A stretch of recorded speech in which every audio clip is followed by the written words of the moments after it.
আসসালামু আলাইকুম।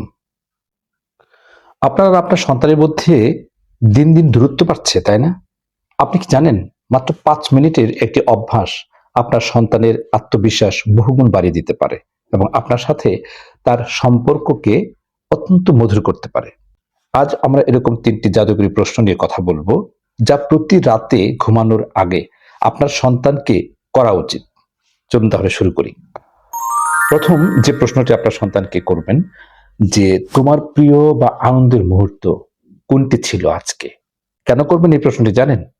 এটি সন্তানকে পজিটিভ হতে শেখায়।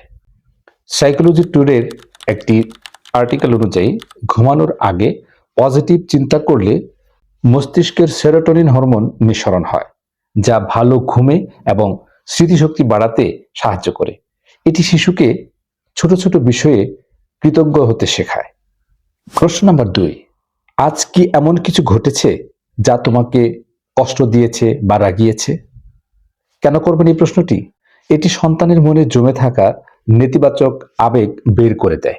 যখন শিশু তার ভয়ের কথা শোনায়, ভয়ের কথা শেয়ার করে, তখন তার শরীরের এমিগডালা, যেটাকে মস্তিষ্কের ভয়ের কেন্দ্র বলা হয়, সেই এমিগডালা শান্ত হয়ে যায়।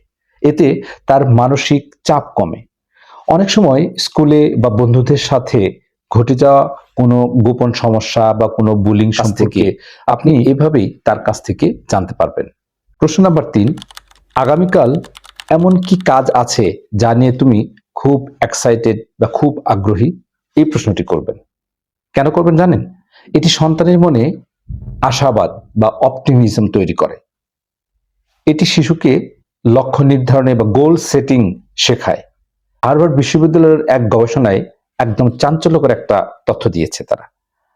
তারা জানিয়েছেন যে যারা আগের রাত্রে পরের দিনের পরিকল্পনা বা পজিটিভ কিছু নিয়ে ভাবে, তাদের পরের দিনটি অনেক বেশি প্রোডাক্টিভ এবং সফলভাবে কাটে। এখন প্রশ্ন হলো, কেন ঘুমানোর আগের সময়টা বেছে নেবেন? এ ব্যাপারে গবেষণা কি বলছে? আপনারা হয়তো ভাবছেন এই প্রশ্নগুলো তো সকালেও করা যায়। হ্যাঁ, করা যায়, কিন্তু ঘুমানোর আগের এই সময়টাকে বলা হয় স্টেট অফ আলফা। আবারও সেই হার্ভার্ড ইউনিভার্সিটির একদল গবেষকের কথা বলতে হয়। তারা দেখিয়েছেন ঘুমের ঠিক আগে আমাদের মস্তিষ্ক সবচেয়ে বেশি গ্রহণক্ষম থাকে। এই সময় আপনি যা বলবেন বা যে বার্তা সন্তানকে দেবেন, তা সরাসরি তার দীর্ঘমেয়াদী স্মৃতিতে জমা হয়ে যাবে। তবে মনে রাখবেন, প্রশ্ন করার সময় জেরা করবেন না। তার মানে আমাদের প্রশ্নটা এমন না হয় যে আমরা তাকে জেরা করছি। বন্ধু হয়ে শুনুন, ও যদি কোনো ভুল কাজের কথা বলে তবে তখনই বকা দেবেন না।